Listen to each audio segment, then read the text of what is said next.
Hey, what's up, y'all? Welcome back to Wake Up Barstool. Hour number 2. Every single day, it seems like on this show, we get to interview it and hang out with people that I've watched from afar for a very long time, and this is no different. I'm very excited to talk to the NFL Networks Jane Slater. Jane, what's going on? How we doing today? Thank you for joining us. I first of all love you guys, so honored to be on your show, and I feel like we're in the same room temp because I'm here in Detroit, and to quote Jess Sims, I won't. It's cold as X. So we did an NFL playoff committee thing earlier, where like the college football playoff committee, we chose playoff teams. You're a Texas alumnus, is that correct? Yeah, that's true. So I would like to provide you this stage to stump for your Longhorns if you have the motivation to do so. I mean, all I would say is, do you want us to play cupcake games? And if that's the case, we'll do it to start off the season.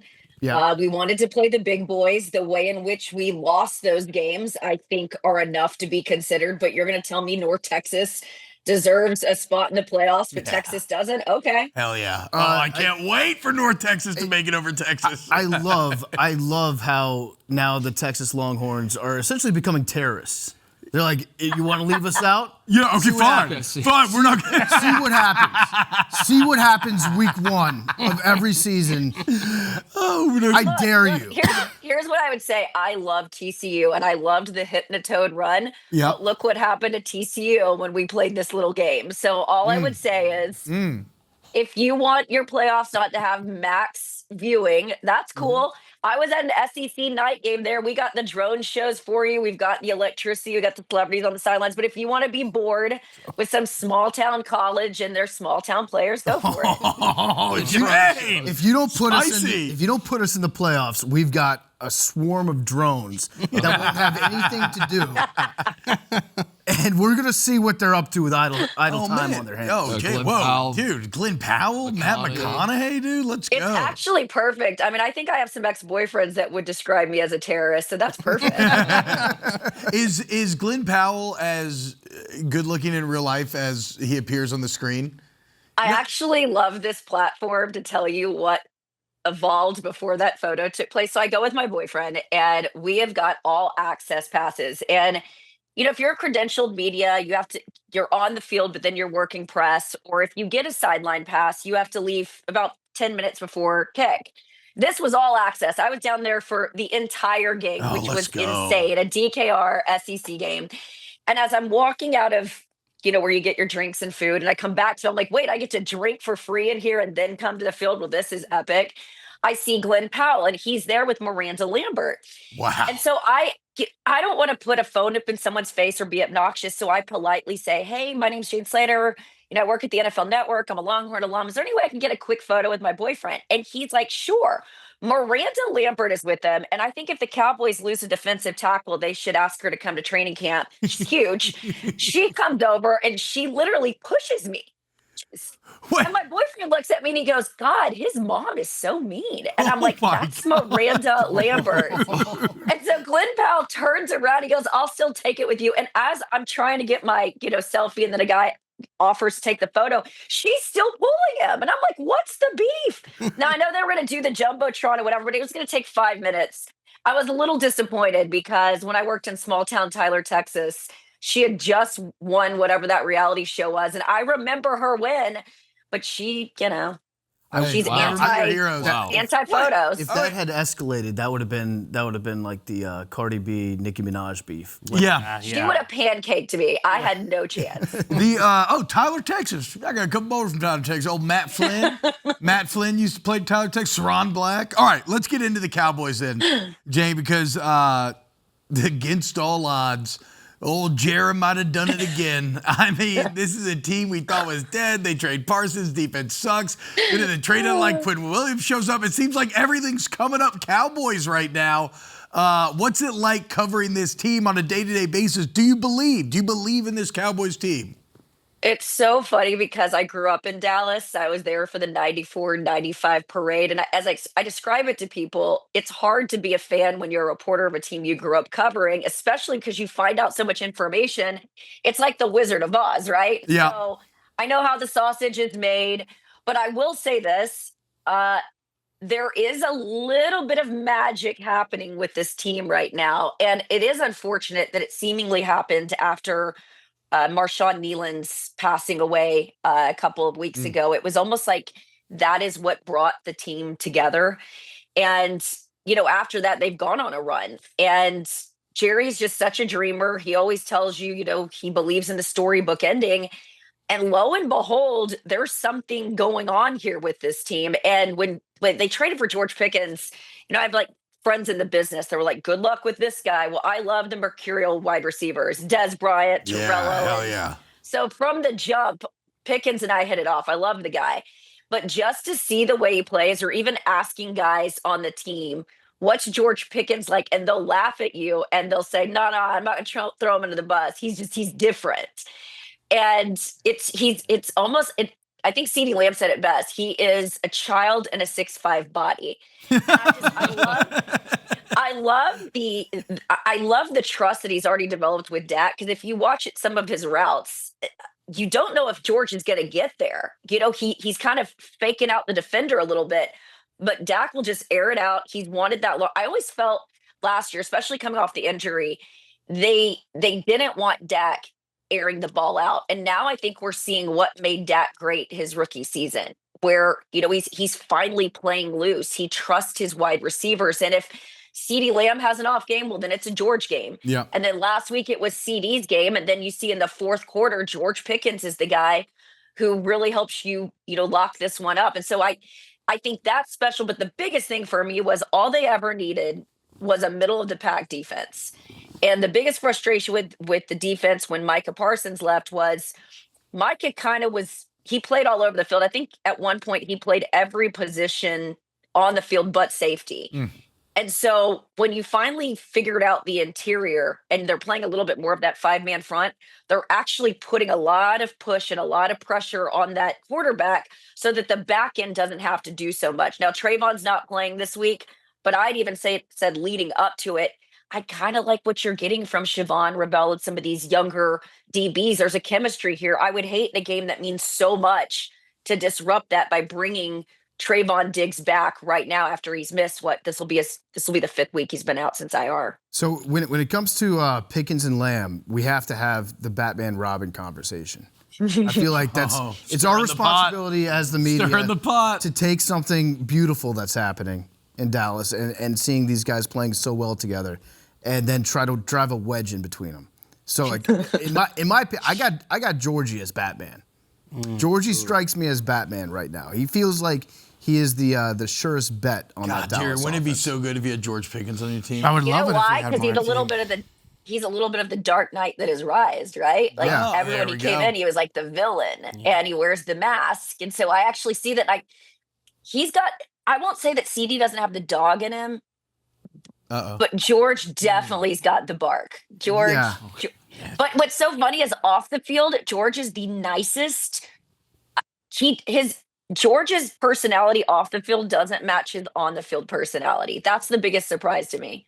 Interesting. Yeah, I mean, I think he's one of the most fun players to watch. When you play, you don't know what he's going to do on any given play. Like, we watched him play on the Steelers for all these years, and he'll reach out and try to get a first down when he's like 8 yards short of the chains. But then on the other hand, he'll just make the most insanely athletic catches that you've ever seen. He's just like you. There should be an all-22 that we've said on George Pickens. We should have George Pickens cam. Yeah, as Georgie an cam. alternate broadcast. Yeah, for every game. I would so be involved in that. We have to interview different players at the end of these games, but every time I'm reaching out to Cowboys PR, I go, I want my demon. I love the demon. He is literally my favorite player on I haven't enjoyed a wide receiver on the Cowboys since Terrell Owens. I mean, I love Dez, don't get me wrong, but Terrell Owens was, no one can make me hate T.O. No one. And that is George Pickens for me. Yeah. Jane, something we talked about earlier in the show. Are you willing to call tonight's game? Is this a de facto playoff game? 100%. I think what would make it a little bit better, though, is if we knew for certain that Amon-Ra St. Brown was playing in this one. He is considered a true game time decision. I've seen people predicating, he's that guy. The offense runs through him. Of course, he's going to play. So it might be a JMO game, but yeah, I mean, I think if Amon-Ra St. Brown was in this game, I think it would be a little different because I think he could definitely press, I think, what is still a weakness of this team, which is the back end of it. So I think if you take him out of the game, this makes it a little bit more favorable for the Cowboys, not to mention that Detroit is coming in. I think everyone but one of their offensive linemen was on the injury report this week. And then, of course, they don't have Sam Laporta. So it doesn't feel fair in terms of they're not at full strength, but the Cowboys weren't at full strength to start the season. It's just now it's, seemingly all the parts that, and you hate it as a media member because Jerry's been telling you, well, defense help is coming. Well, it's like, yeah, defensive help was coming, but you also went and made a monster trade with Quinnen Williams that really changed the game. And what might have happened if you guys had, I don't know, done this earlier? You guys were internally talking about trading Micah Parsons for the last 2 years. You could have done it before the draft, and maybe things could have gone a little differently and you wouldn't have made it so hard. Everything's just always hard for the Cowboys. Yeah. Jerry loves the show to Gotta stop the run. That's what Jerry said. We're getting rid of Micah. Let's stop the run. He's got his chance with Gibbs and Monty tonight. Jerry whispered, Jane, when you first joined the stream here, he's like, is she an insider? Is she an insider? I was like, yeah, Jerry, she's an insider. I don't know what Jerry's going to ask you, but the wheels are turning inside of his head. So, Jerry, what do you want to know? Yeah, listen, Jane, nice to meet you, Jerry, Jersey Jerry, big Steelers fan. Have you heard any rumblings about Mike Tomlin possibly a mutual split after the season ends? That I have not heard. I will say that I confidently don't cover the AFC that much, and if there's one guy I'm not gonna predict a future or not is Mike Tomlin. Yeah, that's fair. I'm not trying to get pressed by him at Combine this year. Fair. Where'd you get your information? True. Who's talking to you? How about this then, Jane? How long have you covered the Cowboys for? God, 15 years. So that's a lot of drama, right? But even then this year, right? The Schottenheimer hire, the Parsons trade, getting Pickens, now getting Quinnen Williams. Where would you rank this season in terms of kind of most interesting to cover? Ooh. Because there's been seasons not everything's come out, boys. Okay, fair. Fair. This one is, I would say this one has had, if they had Netflix cameras on this season the whole time, this one would have been one of the more entertaining ones. I even said Schottenheimer, when Schottenheimer went into the office to talk to Jerry, they were going to interview him about an offensive coordinator position. They did not see him as the OC. But the more he talked about the respect for his father and the more he talked about some of his offensive schemes, that's when Jerry and Steven, the wheels started turning. It started percolating. Wait, and they had convinced themselves that he was a younger version of Pete Carroll, and everyone laughed at this. But if you knew Schottenheimer, you thought to yourself, well, he knows the team. And this is also a team that's gone through 3 defensive coordinators since 2000. And you move on from Micah Parsons. You needed, I think, a little bit more energy from the head coach, and you certainly needed one. Texas is very much like the Cowboys. You can't just be a head coach. You've got to be a little bit of a politician too, a definitely. PR guy. And Schottenheimer, if you've listened to his pressers, he's so good at it. And he's so good with the media. He gives you stories every week. Like he'll always be like, I'll go ahead and share the story with you. And then the media eats it up. But it's authentic. Like there's not BS with Shotty, which there were media members at the beginning of the year. Oh, this is fake. Like they would do these pre-practice games with the coaches where they would like swim on fake surfboards, and it just all felt like very, very college coded. But I feel like the athletes these days, the younger generation, need guys like this. Mike McCarthy, I liked Mike, but I could feel it falling on deaf ears. And I also love the way that Schottenheimer holds his players accountable. I mean, he's held George Pickens out when he and CeeDee Lamb have messed up. He's sat guys out. Jaden Blue has not seen the field this year. It's a running back you drafted from Texas. He has been a healthy scratch. And so I do love his approach to it. And then, of course, you had the Marshawn Nealon situation, the Micah Parsons deal, the Trayvon Diggs one day when we have journalistic standards, so we can't put out everything that we know. But when the Trayvon Diggs story gets out, that will be very entertaining to Give it folks, I to me. think. Can you tease me? Can you wet my beak a little bit, Jane? Just a I little would bit. love to. It's a good one. Can you just tell us what happened in Vegas with Pickens and Lamb? I want to know everything about that night. I still don't have the full story on that one, but my favorite quote was CeeDee Lamb being insulted that people insinuated that he couldn't handle his liquor, and I really loved the response. Hey guys, look, if you're watching tonight's game on Amazon, make sure to catch the NFL Game Day kickoff show on the NFL Network before. That's going to start at 6 Eastern. Jane, on the way out here, prediction for tonight. Do the Cowboys get it done in Detroit? Do they eliminate the Lions and continue their own good vibes run? I think there is a 90% chance they pull it off. And if they pull off this Detroit game, I was looking at their schedule. They've got the Vikings and the Chargers at home. Then they're at Commanders, at Giants.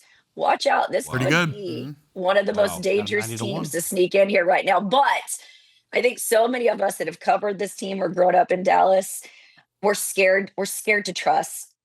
Yeah, for sure. Yeah, you've been hurt so many times. Like it was, what was it? Last year or the year before, I remember my bosses saying, "Oh, get ready. The Cowboys are going to make a run for a Super Bowl." And I go, "No, they're not.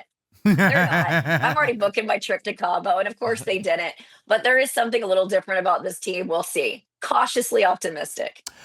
Jane, you're the best. Thank you so much. It's been a lot of fun. Thank you, Jane. Have a great show tonight, Jane. and enjoy the game. Bye, guys.